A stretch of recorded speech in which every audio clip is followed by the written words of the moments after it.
नमस्कार, स्वराज एक्सप्रेस की खास पेशकश जनता मांगे जवाब में आपका स्वागत है। आपके साथ मैं हूं एसपी त्रिपाठी। रक्त वीर शहीदों का था, हर सपूत बलिदानी था। कारगिल पर्वत शिखर पर पवन चला तूफानी था। भारत का एक एक सैनिक कईयों पर हावी था। ऑपरेशन बद्ध पर ऑपरेशन विजय भारी था। वो वीर ही नहीं बलिदानी भी था।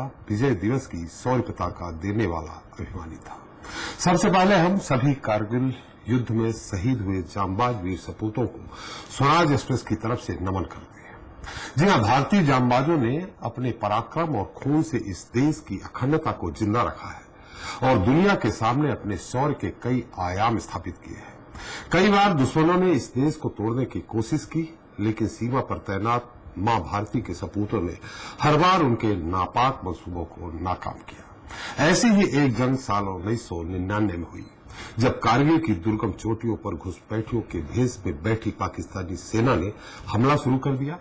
पाक सेना पूरी तरह से यह मान चुकी थी कि उन तक भारतीय सेना का पहुंचना लगभग नामुमकिन सा है। अगर भारतीय सेना ने उन तक पहुंचने की कोशिश भी की तो यह कोशिश उनके लिए खुदकुशी करने जैसी होगी। भारतीय सेना भी इस सच को बखूबी जानती थी। बावजूद इसके भारतीय सेना के जांबाजों ने आगे बढ़कर दुश्मन को अंजाम तक पहुंचाने का फैसला किया। डरने और भागने के बजाय इंडियन आर्मी ने अपने अदम्य साहस का परिचय दिया। देखते ही देखते असंभव से दिखने वाली लड़ाई को भारतीय सेना के जांबाजों ने अपने पराक्रम और युद्ध कौशल से विजय श्री में तब्दील कर दिया। 3 मई 1999 को शुरू हुआ युद्ध आखिर 26 जुलाई 1999 को भारतीय सेना ने विजय सिंह के वर्ण के साथ समाप्त किया। इस तरह ऑपरेशन विजय सफल हुआ और कारगिल की चोटी पर तिरंगा फहराया गया। तब से ही हर साल 26 जुलाई को कारगिल युद्ध में शहीद हुए जवानों के बलिदान को याद करते हुए उन्हें सम्मान देने के लिए कारगिल विजय दिवस मनाया जाता है। आज चर्चा इन्हीं जांबाज जवानों पर करेंगे। सुनेंगे वीरता की कहानी उन्हीं जांबाजों की जुबानी से।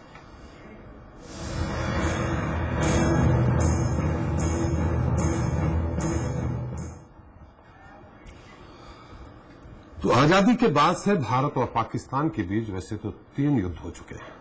पहला 1965, दूसरा 1971 और तीसरा 1999 में।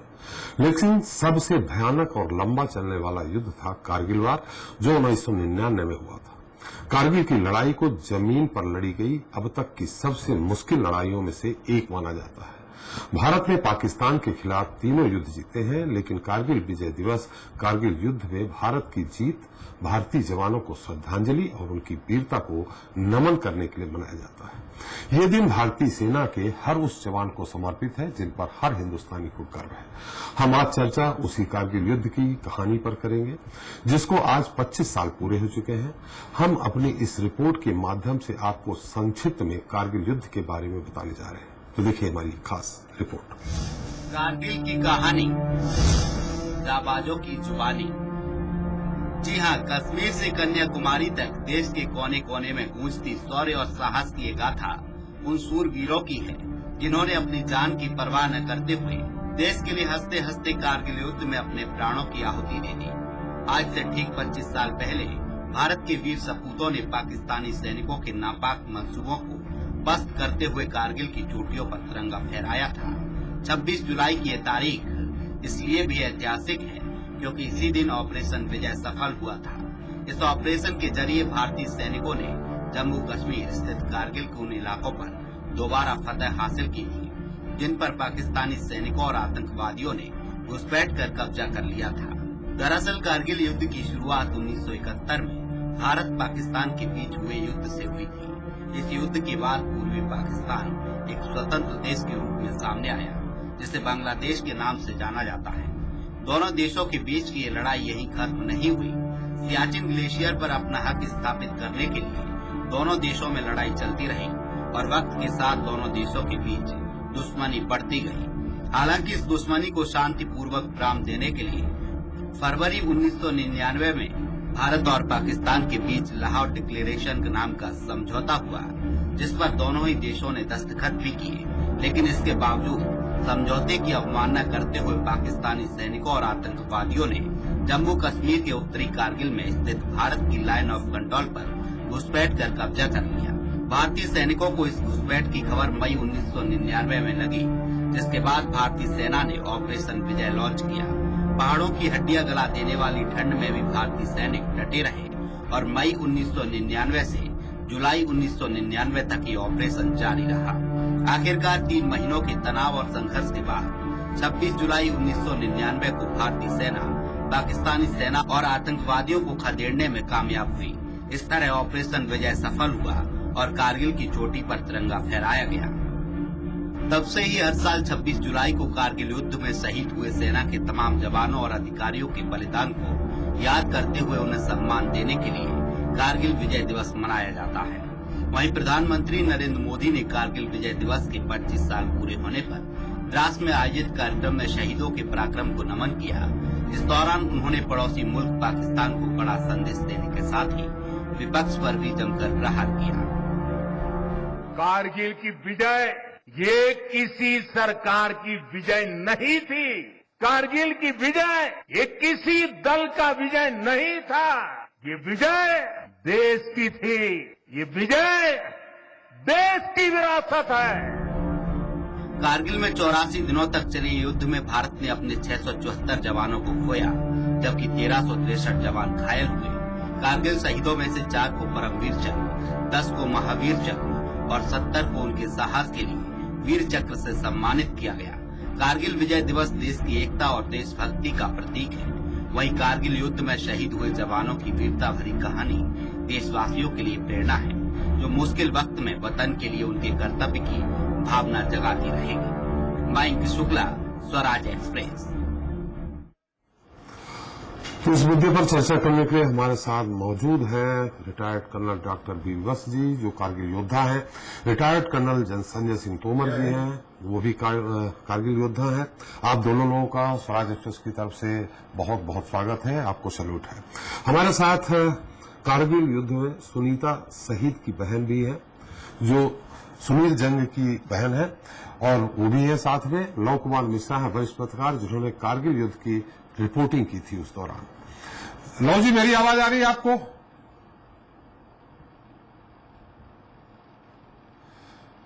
लव जी, मेरी आवाज आ रही?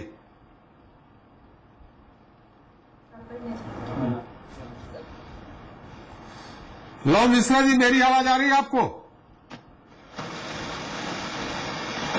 चलिए उनके पास बाद में चलते हैं। बट साहब, आप ये जो आज कहा सुना जाता है, लोग कारगिल युद्ध हुआ था, कारगिल युद्ध था, हमारे जो अभी यंग जनरेशन है वो उस समय शायद पैदा भी नहीं हुई थी, जो पैदा हुई थी वो सुनना जानना चाहती है। आप युद्ध में, हम लोगों का सौभाग्य है कि आप इस समय हमारे साथ बैठे हैं, तोमर साहब आप हमारे साथ बैठे हैं, और सौभाग्य है कि हमारी जो दर्शक हैं वो युद्ध के बारे में आप चश्मदीद सुन सकेंगे आपके द्वारा। बट साहब, उस समय आप कहाँ थे और किस तरह से युद्ध में आपने शरीक किया, और थोड़ा सा जो अनसुनी बातें हो, जो लोगों तक न पहुंची हो, वो मैं जानना चाहता हूं कि आप हमारे दर्शकों तक पहुंचा सकें।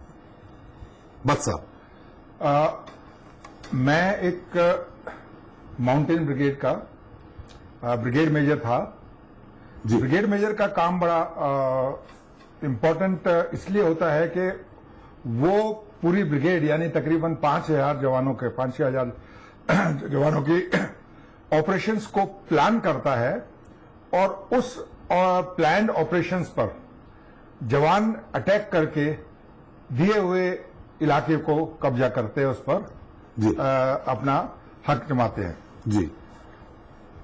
पिथौरागढ़ से हमें हमारी आधी ब्रिगेड को, क्योंकि समय की बहुत अहमियत थी, तो हमें बाई एयरलिफ्ट किया गया और लेह में पहुंचाया गया।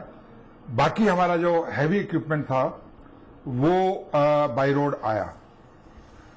स्थिति को समझने में ही जो है तकरीबन 3-4 दिन इसलिए लगे क्योंकि एक्लिमेटाइजेशन, हम लोग एक लोअर एल्टीट्यूड से गए थे जी। तो वहां जो है शरीर को वहां के वातावरण के अनुकूल बनाने के लिए एक एक्लिमेटाइजेशन प्रोसेस भी होता है। हालांकि समय की नाजुकता को देखते हुए वो काफी कम कर दिया गया था जी। इसके पश्चात हम लोगों ने जो है अपना ब्रिगेड हेडक्वार्टर एक खालसी जगह है जो कारगिल और लेह के बीच में है, वहां एस्टेब्लिश किया और फिर हमारी जो बटालियंस थी वो जनरल एरिया जवार और दूसरे इलाकों में हमने युद्ध में हिस्सा लिया। जी। जहां तक कोई ऐसी बात जो किसी ने ना सुनी हो, जी। कारगिल युद्ध एक ऐसा युद्ध था जिसका काफी वाइड कवरेज किया गया था। जी। और इनफैक्ट जो बरखदर जी है वो काफी उस इलाके में एक्टिव थी और काफी रिपोर्टिंग वो कर रही थी। जी। एक इंसिडेंट जो मैं अपने बारे में अपने जो साथ हुआ वो बता सकता हूं जी। कि कारगिल मेन जो शहर है, जो छोटा सिटी है, जी। वहां पर हमारा ब्रिगेड हेडक्वार्टर स्थित था, अभी भी शायद वहीं पर ही है। एक तो जिस दिन कैप्टन सौरभ कालिया की, मैं उनको पर्सनली जानता था, जी। उनकी बॉडी पाकिस्तान ने वापस की, जी। तो उस दृश्य को देखकर मन थोड़ा विचलित हुआ, क्योंकि बड़ा दुर्दांत हृदय विदारक सीन था। जी। दूसरा, जब हम एक और दिन किसी ऑपरेशनल काम से कारगिल ब्रिगेड हेडक्वार्टर में जा रहे थे, तो सामने की जो पहाड़ियां हैं, पाकिस्तान का जो मुख्य उद्देश्य था, जो NH-1 अल्फा है, उसको इंटरडिक्ट करना, उसको काटना, ताकि हमारी सप्लाई लाइन बंद वो कट कर सके और सियाचिन की तरफ से जी। लेह पर अटैक करके लद्दाख को अलग कर दिया जाए। जी। ये उसका एक ब्रॉड प्लान था। बाकी टेररिस्ट को उन्होंने सहारा देना था या इंटरनेशनलाइज करना था इशू को, वो अलग बात थी। तो उन्होंने, मैं जोंगा चला रहा था और साथ में हमारे कमांडिंग ऑफिसर आर्टिलरी बैठे हुए थे, तो उन्होंने हमारे जो जोंगे को पिकअप कर लिया पाकिस्तान के ऑब्जर्वेशन पोस्ट ने, जी। और हमारे जोंगे को टारगेट करके वो फायर करना उन्होंने शुरू कर दिया। जी। एंड बड़ा इंटरेस्टिंग सीन था जी। कि मैं जोंगा चला रहा था और पाकिस्तान के गोले जो है वो पीछे हमारे को फॉलो कर रहे थे। जी। लेकिन ना वो तब पकड़ पाए ना अब पकड़ पाएंगे। न पकड़ पाएंगे, न ही पकड़ पाएंगे। जी। हाँ जी। तो फिर उसके बाद क्या हुआ सर? जब एक और जो बड़ी चीज विचलित करती थी जी। कि रात के समय, आप शाम के समय अटैक में आप किसी यंग सोल्जर को भेजें, चाहे वो जेसीओ है, जवान है या जो भी है, और सुबह जब उसकी बॉडी रिसीव करनी पड़ती थी, तो ये भी एक मन को बड़ा जो है वो थोड़ा एक क्रोध सा आता था। एक और जो है कि किस प्रकार हमारी शांति वार्ता की पीठ में छुरा घोंपकर जनरल मुशर्रफ साहब ने अपने नापाक इरादों को आगे बढ़ाने के लिए और अपनी सेना को पाकिस्तान में जमाने के लिए ये ऑपरेशन प्लान किया। जी।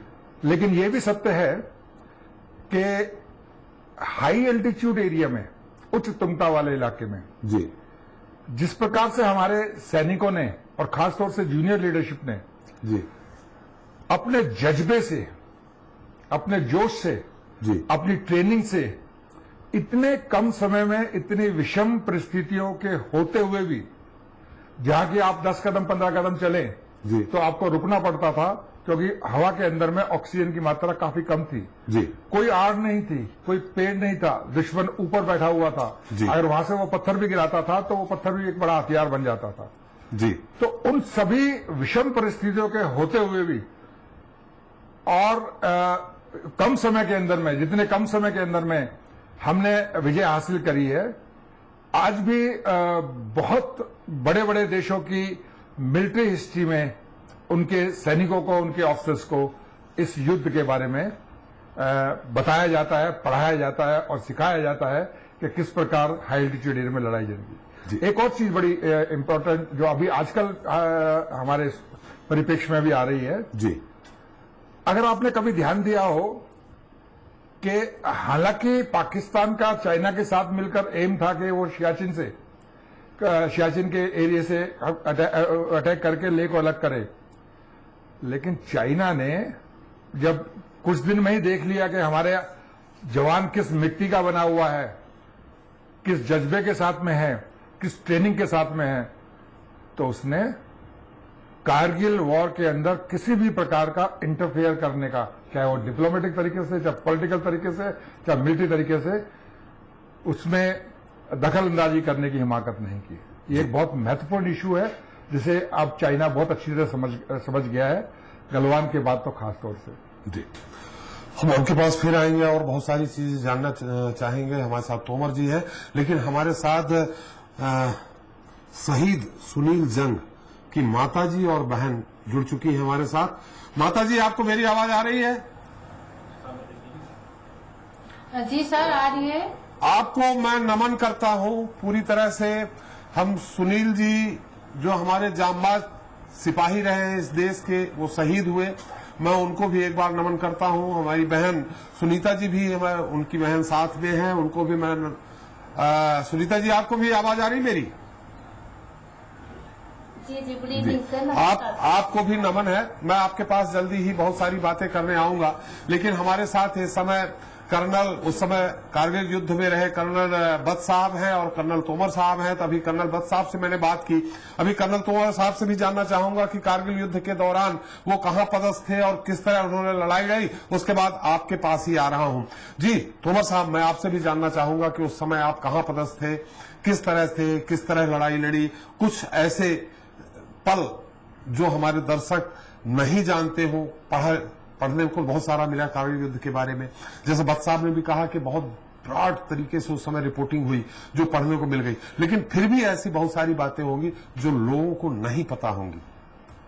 तोमर साहब। मैं colonel Tomar, retired army officer, strategic analyst, weapon expert जी। And economist. जी मैंने कारगिल वॉर लड़ी है जी और मैं लेह में डिप्लॉयड था। मैं एक इंजीनियरिंग या आप कह सकते हैं टेक्निकल ऑफिसर था हेलीकॉप्टर यूनिट का। जी और हमारी हेलीकॉप्टर यूनिट का जो मेन जो रिस्पॉन्सिबिलिटी थी वो थी सर्वेलेंस जी and locating bunkers, gun positions जी ऑफ द पाकिस्तान आर्मी। जी और हमारी जो हेलीकॉप्टर यूनिट थी दिन और रात जी वो पूरे एरिया का सर्वेलेंस करती थी। और उसके बाद हमारे पास जो भी डाटा होता था वो सारा डाटा हम अपने डिव हेडक्वार्टर में देते थे और उसके बाद कार्रवाई होती थी। जी कारगिल वॉर जो है, मैं अपने देशवासियों को बताना चाहूंगा कि ये एक धोखे से जी पाकिस्तान ने हमारे ऊपर तीसरी बार अटैक किया।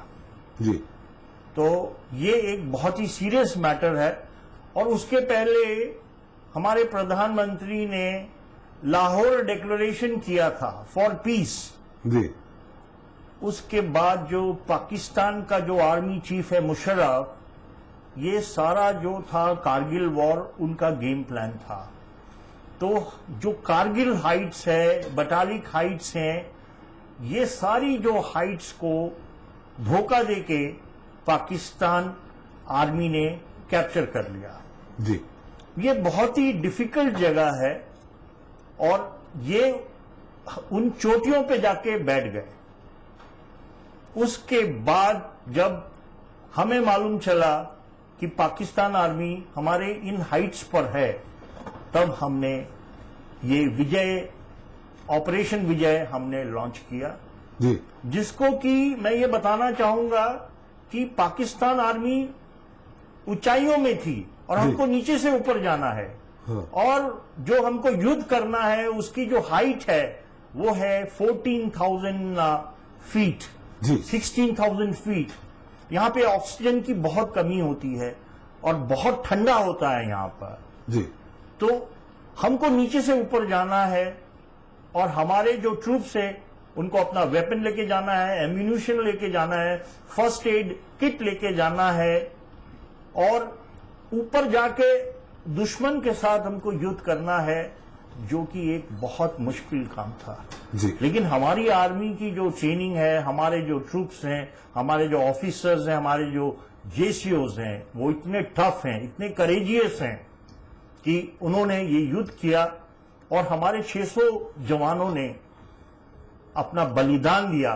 जी और हमने युद्ध करके पाकिस्तानियों को उन हाइट से हमने उनको मार भगाया, उनका खात्मा किया हमने। तो ये केवल इंडियन आर्मी कर सकती है और इस चीज को हम सबको नोटिस करना चाहिए।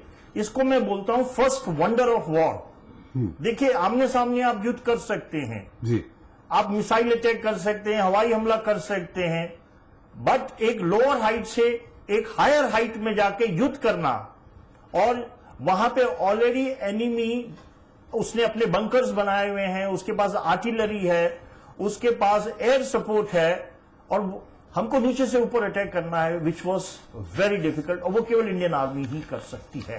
तो it is first wonder of war. और मैं चाहूंगा कि जो हमारे जो मिलिट्री हिस्ट्री लिखते हैं उनको ये पूरा हाईलाइट करना चाहिए कि ऐसा जो युद्ध है वो केवल इंडियन आर्मी कर सकती है जी। और फाइनली वहां पे जो सबसे दूसरी जो बड़ी प्रॉब्लम थी वो थी शेलिंग की।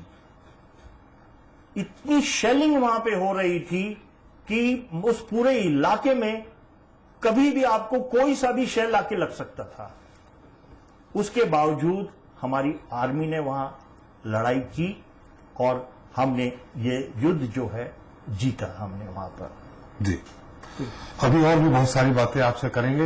हमारे साथ सुनील जी की माता जी भी हैं और बहन जी भी हैं। पहले माता जी से बात कर लेते हैं। आपको मेरी आवाज आ रही है?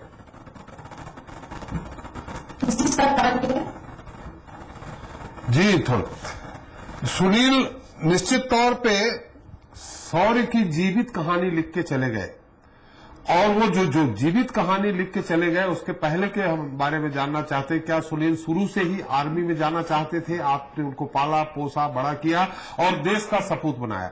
क्या शुरू से आर्मी में जाना चाहते थे? और जब वो आर्मी में गए हैं तब उनका किस तरह से बर्ताव था? आपसे उन्होंने अंतिम बार कब बात की? और जब आपको पता चला कि हमारे सुनील जी शहीद हो गए हैं तो वो कैसे पता चला और उस समय आपकी क्या स्थिति थी? वैसे तो सर हमारे 3 पुरुष आर्मी थे। मेरे ससुर जी भी आर्मी में थे मेजर, और मेरे हस्बैंड भी आर्मी में। तो मेरे ससुर ने 65 के वार लड़े थे, मेरे हस्बैंड ने 71 के वार लड़े। उसी से मेरा बच्चे को प्रेरणा मिली, और उसने कभी भी कोई अदर फील्ड सोचा ही नहीं सर। उसने बचपन से नहीं सर, उसने बचपन से कहा जाना है तो मुझे आर्मी में ही जाना है सर। तब से फिर हम लोग क्वार्टर में रहे इसके पापा के साथ। तो फिर इसने कहा मुझे तो आर्मी में जाना है। तो हम यही जीआर सेंटर में थे जहाँ भर्ती होते हैं सर। तो उसी में फिर ट्रेनिंग सेंटर में, तो उसमें फिर इसने ट्राई भी की। उस समय इसकी उम्र भी छोटी थी, 17 साल में भर्ती होती है। तो इसकी उम्र 16 साल 6 दिन की उस समय थी। फिर इसने पूरा कोशिश की, कहीं पापा का किट वेट वगैरह भी फाड़ा, बॉक्सिंग प्रैक्टिस कर करके। तो इसने और कोई फील्ड सोचा ही नहीं है। हमारी 3 पुश्ते की वजह से जाना है तो आर्मी में ही जाना है, और इनके दादा और इनके पापा से इनको प्रेरणा मिली थी। और फिर जब हम लोग यही क्वार्टर में थे तो ये आर्मी में हो गया, सिलेक्टेड हो गया। तो फिर उसके बाद इसने 11 महीना तक ट्रेनिंग की, 1 साल तक। उसमें भी इसने sir best activity, best drill, best recruit का अवार्ड भी मिला सर इसको। तो घर की माहौल ही देखे इसने यही सोचा आर्मी में जाने के लिए। फिर बाद में सर अब पलटन जाते 1 साल के बाद वो अपने यूनिट गया। यूनिट के बाद जब छुट्टी आया तो कहने लगा मम्मी उधर जम्मू कश्मीर में तो ऐसे शेलिंग वगैरह होती है, मुझे तो बहुत अच्छा लगता है, दिवाली की तरह होती है। तो उसको ये सब बहुत अच्छा लगता था सर, फाइट करना, मतलब अपने देश के लिए अपने आप को कुर्बान करना, अपने देश के लिए कुछ नाम करना। वो हमेशा कहता था मैं अपने नाम से ही आप लोग का नाम दूंगा, पापा के नाम से नहीं, क्योंकि पापा भी आर्मी में सूबेदार थे। तो उन्होंने कहा नहीं, मुझे अपने नाम से आप लोग का नाम कमाना है जी। तो बाद में फिर इन लोग का यूनिट गई हाई अल्टीट्यूड ग्लेशियर में सर। फिर वहां से 3 साल रह के फिर आया तो ये पुणे में, ये पुणे नहीं बेस कैंप में पुणे जाने के लिए एडवांस में आया था जी। तो फिर उस समय इन लोग बेस कैंप में ही थे जम्मू कश्मीर में।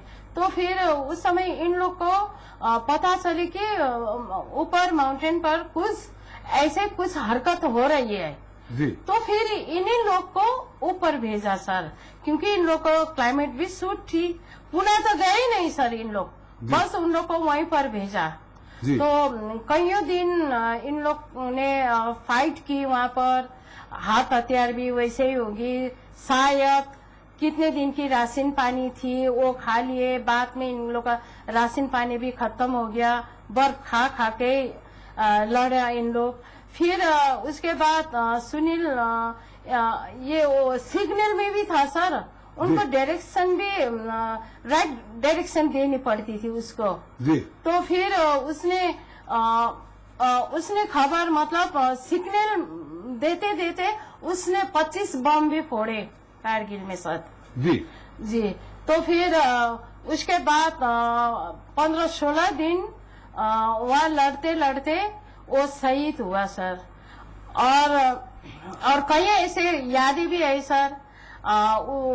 उसने बचपन में जो उड़ीसा में कहा था सर, मैं देश के लिए खून का एक एक कतरा बहाऊंगा। फैंसी ड्रेस में भाग लिया था उसने, तो उसने यही कहा था मैं अपने देश के लिए खून का एक एक कतरा बहाऊंगा। तो प्लास्टिक का रिवॉल्वर भी उसने चलाया, मरने की एक्टिंग भी की सर। फिर उसके बाद उसने जवानी में अपना जो वादा किया था उसने जवानी में पूरा किया। मुझे गर्व तो होती है, मेरे बेटे ने आज इतना नाम कमाया, मान सम्मान इज्जत दी, 3 पुस्ता का नाम रखा। लेकिन मेरा एक ही बेटा था सर, दुख तो लगता है, रोती तो हूँ मैं। फिर भी उसने जो सोचा था मैं देश के लिए ही कुर्बान होना है, तो उसने उसी में अपने आप को सेक्रीफाइस की।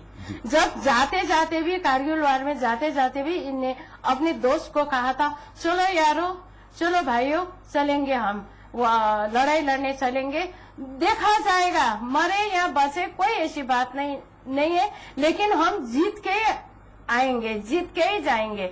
अगर या तो फ्लैग लहराएंगे या तो हम फ्लैग में लिपट के ही आएंगे। तो उसने जो बचपन में कहा था सर, वो उसने जवानी में पूरा किया जी। और छोटे छोटे में भी स्कूल में जब स्कूल जाते थे तो कोई ऐसा ही बच्चा होता, उसको सीट नहीं मिलती तो अपना बस में अपना सीट दे देना, अपना टिफिन देना।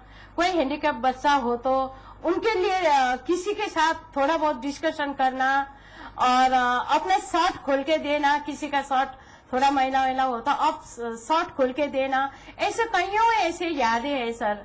कोई घर में कोई लेडीज भीख मांगने आई, उनका बच्चा है तो उनका बच्चे को पकड़ना, उनको पैसा देना, ऐसे कुछ कई ऐसे यादें हैं।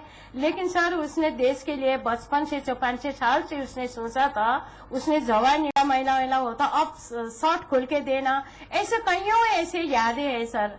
कोई घर में कोई लेडीज भीख मांगने आई, उनका बच्चा है तो उनका बच्चे को पकड़ना, उनको पैसा देना, ऐसे कुछ कई ऐसे यादें हैं।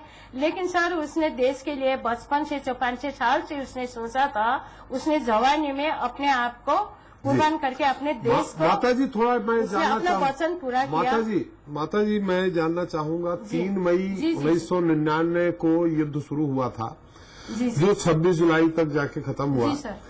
तो हमारे सुनील जी कब अपने देह को अमृत में विलीन कर गए, मतलब कब वो शहीद हुए? 3 मई से शुरू हुआ था और आपको खबर कब लगी, कैसे लगी, फोन से लगी, किस तरह से लगी और कितने दिन बाद उनका पार्थिव शरीर आपके पास आया?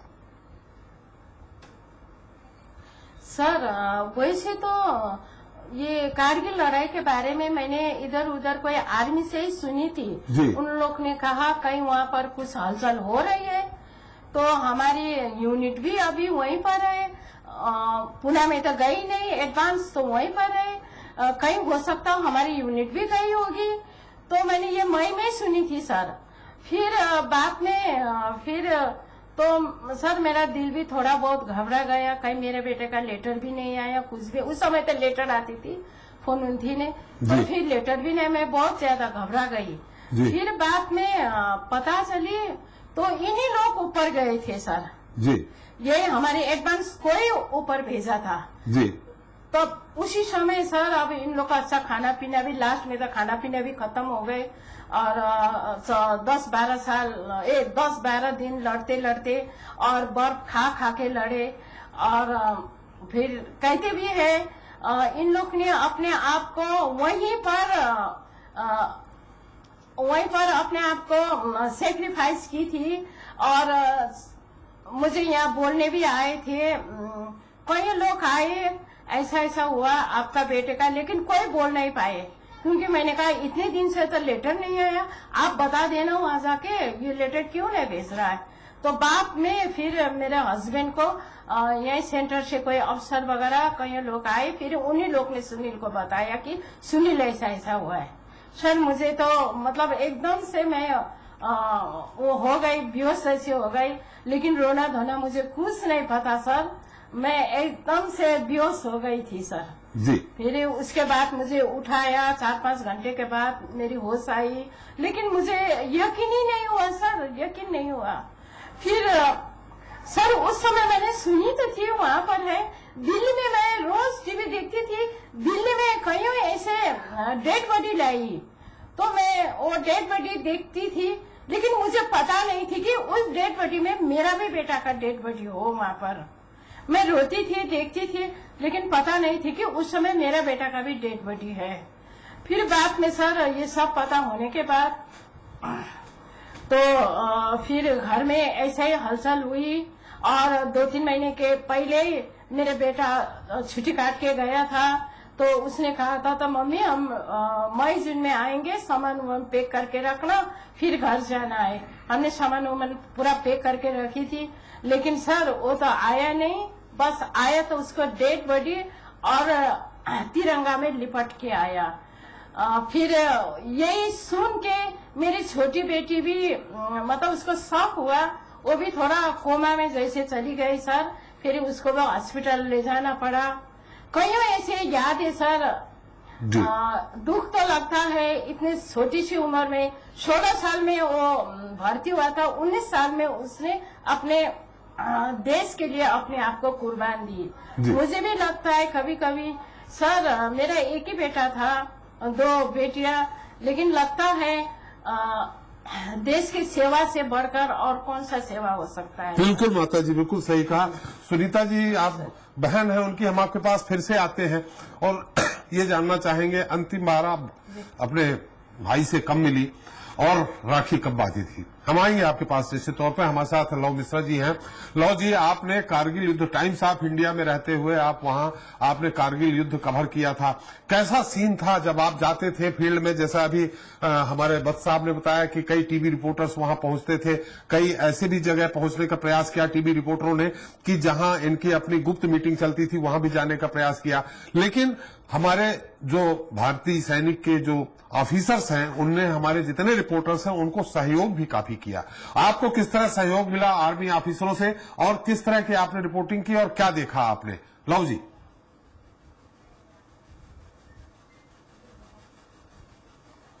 लव जी, मेरी आवाज आ रही है आपको?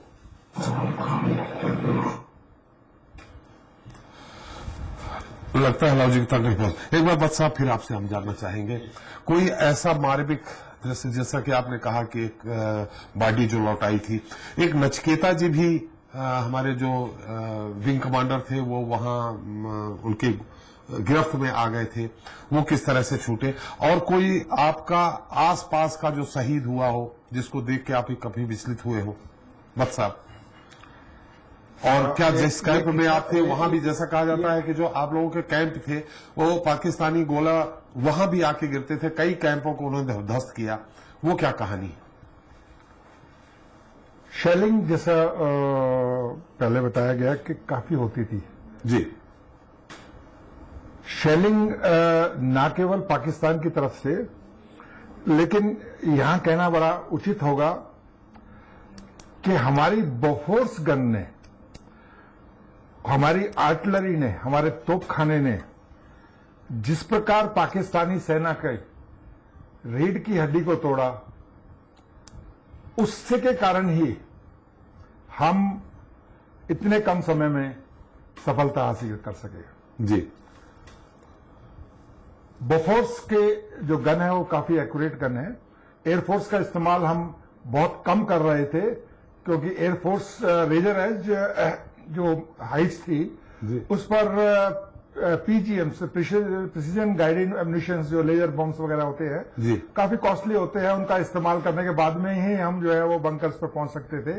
उसके बजाय हमने बोफोर्स का ज्यादा इस्तेमाल किया और वो बहुत ज्यादा कारगर सिद्ध हुई। जी।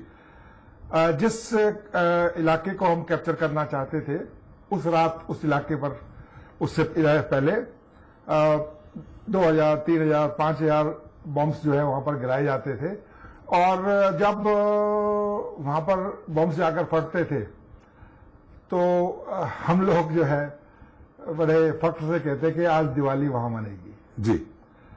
ये फैक्ट है कि आज दिवाली वहां मनेगी और अगले दिन हमें पता लग जाता था कि वहां पर तिरंगा फहरा दिया गया है। जी। एक और जो इंपॉर्टेंट चीज है वो है कि अगर देशभक्ति सीखनी है या अगर देशभक्ति की मिसाल अगर मैं कोई दे सकता हूं तो लद्दाखियों की दे सकता हूं। जी।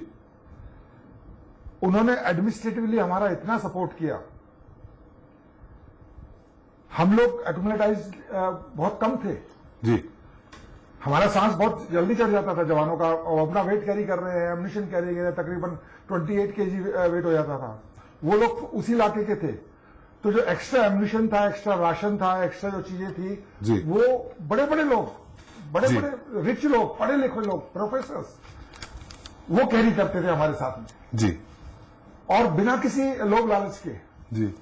उन लोगों ने भी जिस तरीके से भारतीय सेना की मदद करी वो एक बहुत मिसाल देने लायक चीज है। जी। तीसरी चीज, इससे पहले कि मैं मार्मिक दृश्य की बात करूं, जो हमारा जो सेना है जी उसको युद्ध के लिए 3 मोटे तौर पर हिस्सों में बांटा जाता है। जी। पहला होता है जो फाइटिंग आर्म्स होती है। जी।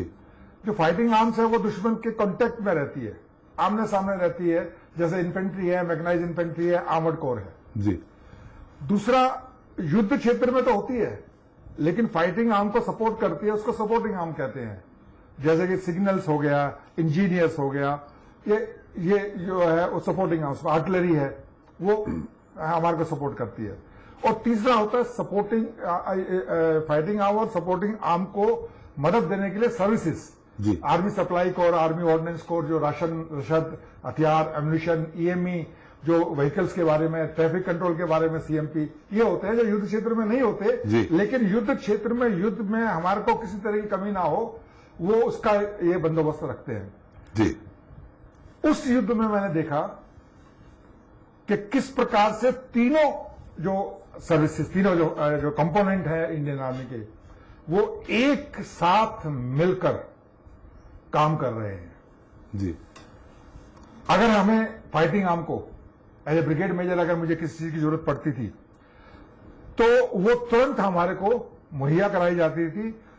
अगर मुझे एक बार जरूरत पड़ी ऑपरेशन प्लान करने के लिए 3 डायमेंशनल मैप्स की, जो उस समय बहुत रेयर चीज थी, देहरादून में अवेलेबल थे सर, उसके अंदर में रातों रात हेलीकॉप्टर गया और जाकर हमारे उसके अंदर में बिना रुके वो 3 डायमेंशनल मैप ड्रॉप करके चला गया, जिसके ऊपर हमने प्लानिंग करी और बहुत कैजुअलिटीज को हमने बचा लिया। जी। तो जिस तरीके से कभी हमारे को राशन की, कभी हमारे को ऑर्डिनेंस की, कभी हमारे को हथियार की, एम्यूनिशन की कमी महसूस नहीं हुई। और सबसे बड़ी बात तो ये थी कि एक जो जज्बा था जी वो बहुत अलग था। हमारे सैनिक का जो जज्बा था वो बहुत अलग था। अब मैं एक दृश्य की बात करता हूं। एक हमारे कैप्टन गोगई जी, जिंटू गोगई, वीर चक्रा, रात को 12 बजे तक हम उसको उसकी फियांसी से बात कराने की कोशिश करते रहे। सैटेलाइट फोन होते थे हमारे पास में जी, लेकिन नहीं करा पाए। अगले दिन वो अटैक में गए और उनकी बॉडी को हमने रिसीव किया। वो आज भी हमारी आंखों के सामने जो है वो कौनता है। जी, ये बोलने में बड़ा आसान लगता है, लेकिन जब अपने साथी को आप जो है उसके पार्थिव शरीर को लेते हो तो दिल पर क्या बीतती है वो जिसके ऊपर बीती है वही जान सकता है। बिल्कुल सही कहा आपने। सुनील जी की मां जिस तरह से कह रही हैं कि या तो तिरंगा फहरा के आऊंगा या तिरंगा में लिपट के आऊंगा, लेकिन आऊंगा जरूर, आए भी, उन्होंने बताया भी। तोमर साहब, एक बार लव जी के पास फिर जाने का प्रयास करते हैं। लव जी, मेरी आवाज आ रही है आपको? साफ आ रही है जी। लव जी, आपने टाइम्स ऑफ इंडिया में रहते हुए कारगिल युद्ध को पूरी तरह से कवर किया था। थोड़ा जानना चाहेंगे संक्षेप में कि उस समय आपने क्या दृश्य देखे थे और किस तरह से आपने, चूंकि वहां गोलियों की बौछार हो रही थी, गोला दागे जा रहे थे, उस दौरान कैसे आप लोग रिपोर्टिंग करते थे? क्या नजारा देखा आपने? जी, आपको याद होगा हम भोपाल से ही ट्रांसफर होकर श्रीनगर गए थे जी। और फिर तुरंत वार स्टार्ट हो गया। जी। और मुझे अच्छी तरह से याद है 25 मई 1999 को 15 को की तरफ से हम लोग को पास दिया गया और साथ में हमारा जो टैक्सी ड्राइवर था उसका नंबर, उसका फोटो, उस वक्त आधार नहीं था। जी। तब हम लोग पहले सोनमर्ग रुके, सोनमर्ग से क्लियरेंस हुआ, सोनमर्ग के बाद वार जो स्टार्ट हो गया। जिससे पहले झुमरा जी। वैली आई थी, बाद में द्रास था, ये सब। पहला हम लोग का ब्रीफिंग हुआ था झुमरा में। जी। फिर द्रास हम लोग पहुंचे, द्रास में सर्किट हाउस में सेलिंग हो चुका था और जस्ट सामने टाइगर हिल। पहले ब्रीफिंग में हम लोग विक्रम बत्रा को भी देखा था, जो विक्रम बत्रा कुछ दिनों बाद मारे गए परमवीर चक्र जिला। योगेंद्र सिंह यादव सबसे नौजवान आदमी था, वो परम चक्र जिला, जिनको 15 गोली लगी थी टाइगर हिल को रिकैप्चर करने में। जी। तो बहादुरी का देखा था। हम लोग 1.5 महीने थे करगिल टाउन में। जी। करगिल टाउन बहुत ही छोटा है, अगर भोपाल की तुलना में देखें तो 5 नंबर से 6 नंबर की जो दूरी होती है उतना ही बड़ा टाउन था करगिल। जी। और पूरे करगिल टाउन में एक ही फैक्ट एसपीडी बूथ था, जहाँ जवान लोग भी फैक्ट तो नहीं करते थे, लेकिन वो बात करने के लिए जाते थे और हम लोग अपना रिपोर्ट फाइल करने के लिए जाते थे। जी। बहुत ही कम मीडिया मैन को स्टेट टेलीविजन था, जैसे बीबीसी वाले हुए, स्टार वाले, उन लोगों के पास था। और खाने की सिर्फ एक ही जगह थी, सरदार जी का ढाबा था, वहाँ रोटी तो नहीं मिलता था, प्याज, दाल और चावल खाते थे हम लोग। जी। हम लोग का एक मेडिसिन था जोजिला होटल, जो बाद में वहाँ भी सेलिंग हुआ जस्ट सामने थे। जी। और करगिल होटल 2 ही होटल थे, आधा पत्रकार जोजिला में रुके, आधा करगिल में। फिर जोजिला में करगिल का डीसी और करगिल का बंगले पे भी सेलिंग हो चुकी थी। जी। तो हम लोग के लिए तो एज ए जर्नलिस्ट हम कह सकते हैं कि लाइफ टाइम एक्सपीरियंस था। 71 के बाद कोई वार हुआ नहीं था। जी। और हम लोग जैसे फील्ड में द्रास में ही बताते हैं आपको जी कि अगर हमारे जो नौजवान फोर्स को प्रेस करते तो एक साथ 12 निकलता था वो जी शेल, और उधर से .115 आता था, 5-6 आता था, जस्ट लाइक दिवाली जैसा लगता था। रात में भी सेलिंग होती थी, लेकिन एक जरूर वो प्रोटोकॉल का पालन होता था कि अगर उधर से नमाज पढ़ने की आवाज आती थी तो हमारे फौजी लोग कोई रिटेलिएशन नहीं करते थे, कोई जवाब नहीं देते थे। दूसरा, इंडियन फौज को हम कॉम्प्लीमेंट इसलिए देंगे कि पाकिस्तानी फौज जो मारे जाते थे, उनके अफसर जो मारे जाते थे, लाइट इन्फेंट्री वाले उनके बॉडीज को नहीं ले जाते थे, लेकिन हमारे फौज के अफसर और जवान उनका डिसेंट ड्यूटी करते थे। वो एक ह्यूमैनिटी की भावना देश को बचाते हुए, देशभक्ति रहते हुए, वो भी हमारे इंडियन फौज ने दिखलाया था। जी जी बिल्कुल। जी जी लो जी बोलिए। हाँ, दूसरा जैसे मैंने बताया, वहाँ करगिल पूरा जो टाउन था against other parts of Kashmir like वो जम्मू कश्मीर, टोटली पैट्रियोटिक था। जी। आप शाम में अगर किसी के घर में भी चले जाएं तो पूरा देशभक्ति वाला था, एंटी पाकिस्तानी मूड था। वहाँ का जो सर्किट हाउस था करगिल का, वहाँ एक टूरिज्म मिनिस्टर थे, वहीं के एमएलए भी थे। उन लोगों ने हम लोग के सामने दिखलाया वो पाकिस्तानी ट्रूप्स का मूवमेंट जो सामने पहाड़ थी। इस 71 में हम लोग रिकैप्चर नहीं कर पाए थे, बाइनोकुलर से दिखलाया कि देखिए वो लोग अभी भी छोटा छोटा जो स्कूटर होता था उसमें आप लोग को विश्वास नहीं होगा, कर्नल साहब लोग तो बता ही दिए होंगे कि वो जमा हुआ दही, जमा हुआ घी, ड्राई फ्रूट ये लोग लेकर रखे हुए थे। बहुत लंबे दिनों का प्लानिंग था जी। जो ऊपर जो इन लोगों ने बंकर बनाए थे। जी। अब बहुत इजीली हम लोग देख सकते थे करगिल के सर्किट हाउस से भी, चाहे बाद में हम लोग द्रास नदी के किनारे भी घूमने जाते थे तो उधर भी मूवमेंट देखते थे।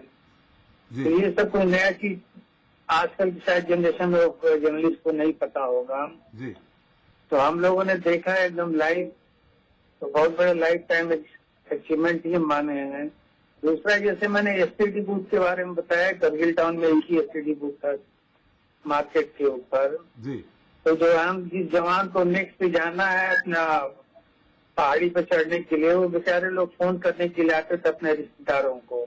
जी उस वक्त इसका जमाना नहीं आया था मोबाइल का, पर्टिकुलरली कश्मीर में तो बहुत लेट आया था वो। जी बेचारे लोग खाली खबर करने के लिए आते थे कि हम जा रहे हैं, कल मिलेंगे। फिर तो उसपे एक बक्सर का जवान मिल गया, जी वो भोजपुरी में बात कर रहा था। 3-4 अटेम्प्ट लिया तो नहीं लगा, तो हमने भी उनसे भोजपुरी में ही बात की कि मैं भी भोजपुर का ही हूँ। जी तो उन्होंने अपना नंबर दिया, बोले कि बता दीजिएगा हमारे पापा को, मम्मी को, हम मिले थे, सब ठीक ठाक है यहाँ पे। मैंने कमिटमेंट दिया, लेकिन उस लड़के में भी देखा नेक्स्ट सुबह में उसको जाना है, लेकिन एक इमोशन तो होता है, आदमी है वो, कुछ भी हो। तो मैंने शेयर किया आपको, बाद में मैंने उनके फैमिली वालों को बता दिया था कि मुलाकात हो गई है, एकदम बिल्कुल ठीक ठाक थे। तो जो डेडिकेशन है 8 माउंटेन डिवीजन का हुआ, चाहे 18 ग्रेनेडियर्स का हुआ, वहाँ एक कमिटमेंट था।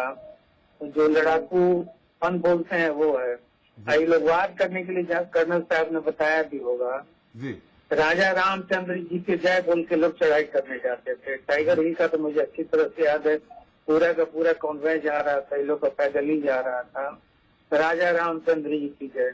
तो एक दो राम जी लगता है जिस तरह से वो लंका पे चढ़ाई करने गए थे, तो हमारे फौजी भाई जी हमारे कर्नल साहब बोल रहे हैं कि वो राजपूताना राइफल्स के लोग थे।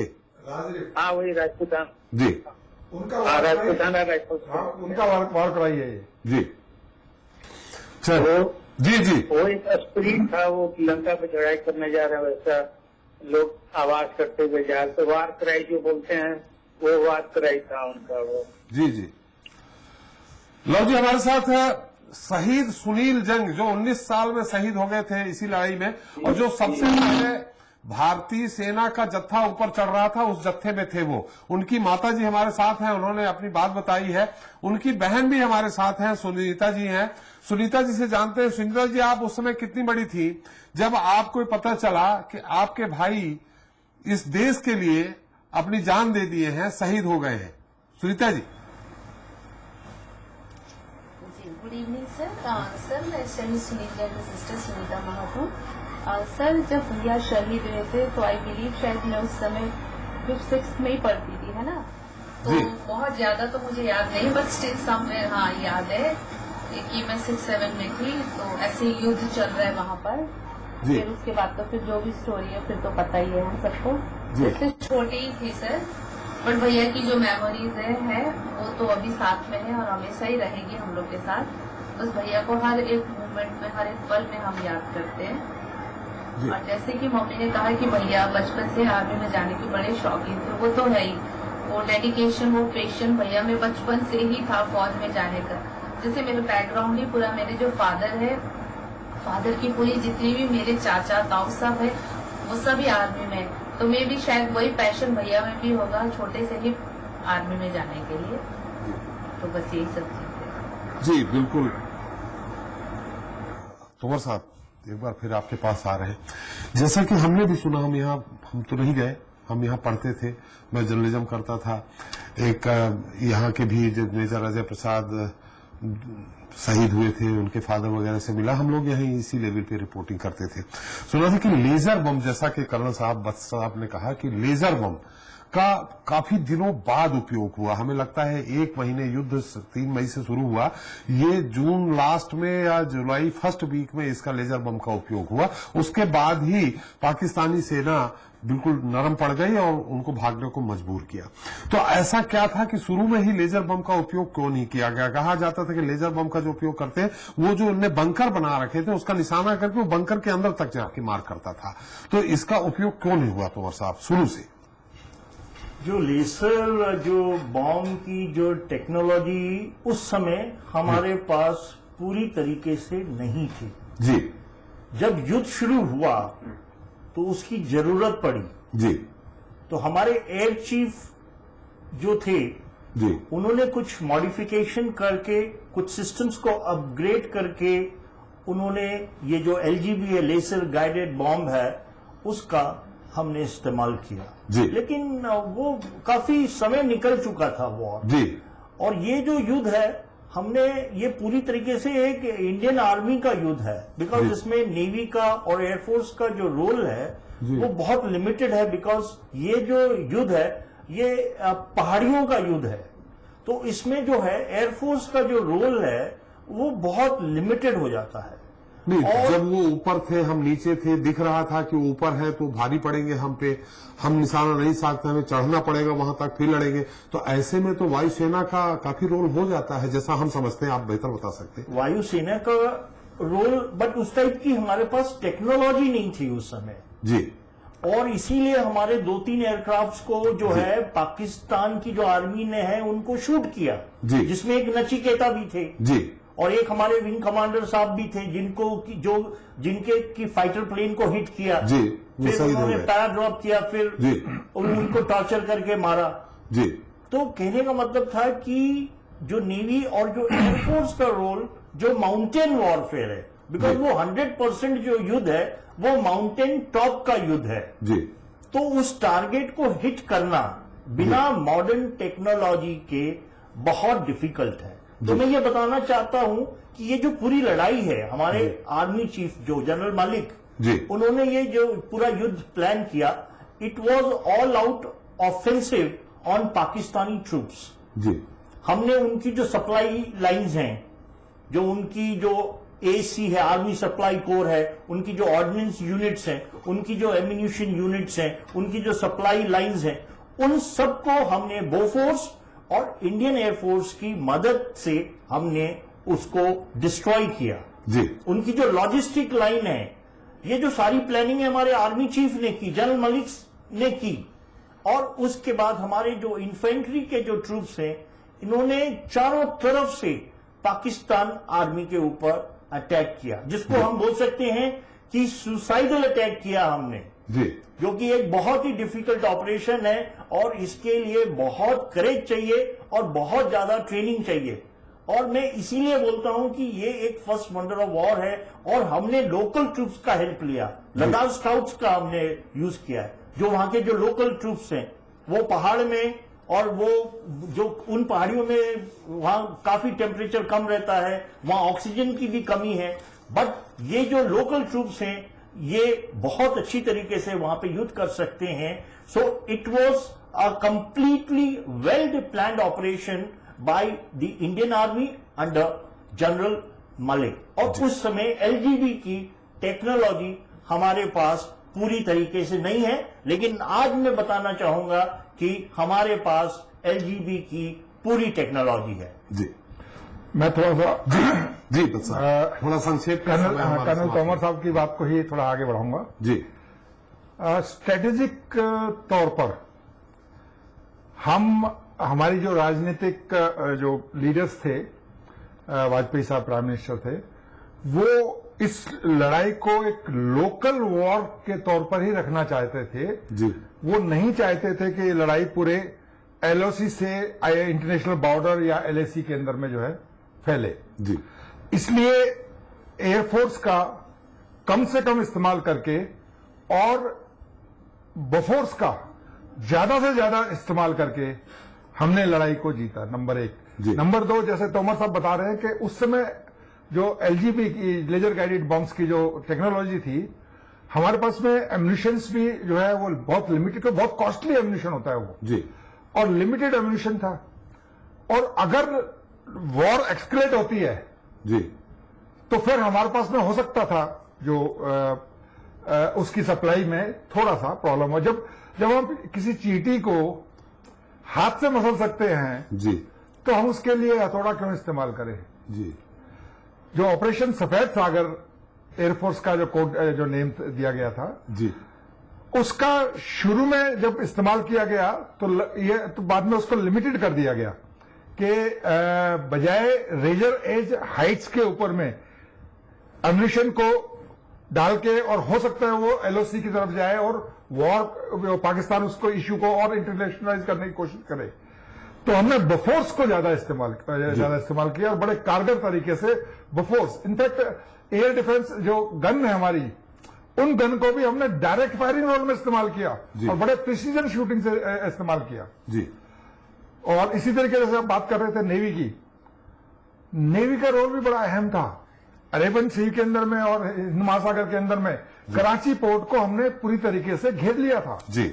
और जिस प्रकार 71 की वॉर के अंदर में खुद पाकिस्तानियों ने इस बात को माना कि उनके पास में तकरीबन 6 दिन का अम्यूनिशन और राशन बचा था, वही हालत अगर ये वॉर बढ़ती, एक्सक्लेट होती, तो पाकिस्तानी को करने के लिए हमारी नेवी पूरी तरीके से डिप्लॉय हो चुकी थी। उसका नाम ऑपरेशन तलवार रखा गया था, लेकिन उसकी जरूरत नहीं पड़ी क्योंकि पाकिस्तानियों के पास में शायद जूनियर लीडरशिप की इतनी बड़ी ताकत नहीं थी जो हमारे पास में थी। अगर आप कंपैरेटिवली देखें तो हमारे जूनियर लीडर्स की कैजुअलिटी ज्यादा हुई है। आप प्रोपोर्शनली देखें तो हमारे जो यंग ऑफिसर्स हैं, लेफ्टिनेंट्स, कैप्टन्स, मेजर्स, उन्होंने फ्रंट लाइन से लीड करके इस युद्ध को एक अंतिम दौर तक पहुंचाया। चलो, हमारा समय भी समाप्त हो गया है। लाओ जी, हम आपसे और जानना चाहते हैं, लेकिन अब चूंकि बहुत देर से आपके साथ जुड़ पाए हम, नहीं तो हम हमारे जो आज के युवा पत्रकार हैं उनको आप बहुत सारी बातें बता सकते थे। आज 25 साल के हो गए, युवा पत्रकार ही हो गए होंगे बहुत सारे। बहुत बहुत धन्यवाद लाओ जी आपका, बस जी आपका, और तोमर जी आपका। जय हिंद। और माता जी, सुनील जी की माता जी, आपको बहुत बहुत नमन, आपने अपनी बात रखी, ईश्वर आपके साथ है। बहुत बहुत धन्यवाद आपका, आप लोगों ने अपना अमूल्य समय दिया, इसके लिए एक बार फिर से बहुत बहुत धन्यवाद। तो आज हमने 25 साल पूरे हुए उस युद्ध की चर्चा की जो जमीनी लड़ाई के सबसे कठिनतम युद्धों में से एक है। हमने आपको उन जांबाज योद्धाओं की जुबानी से कारगिल युद्ध के दौरान उड़ेही गई उस तस्वीर को फिर से आपके सामने प्रस्तुत करने का प्रयास किया। साथ ही शहीद परिवार पर 25 साल पहले गुजरी आप बीती भी सुनाई। आगे हम और इस पर अपना कोई विचार न थोपते हुए कुमार विश्वास की इस कविता से कार्यक्रम समाप्त करते हैं कि नमन उनको कि जो देह को अमरत्व देकर इस जगत में शौर्य की जीवित कहानी हो गए, है नमन उनको कि जिनके सामने पौना हिमालय जो धरा पर गिर पड़े और आसमानी हो गए। नमस्कार।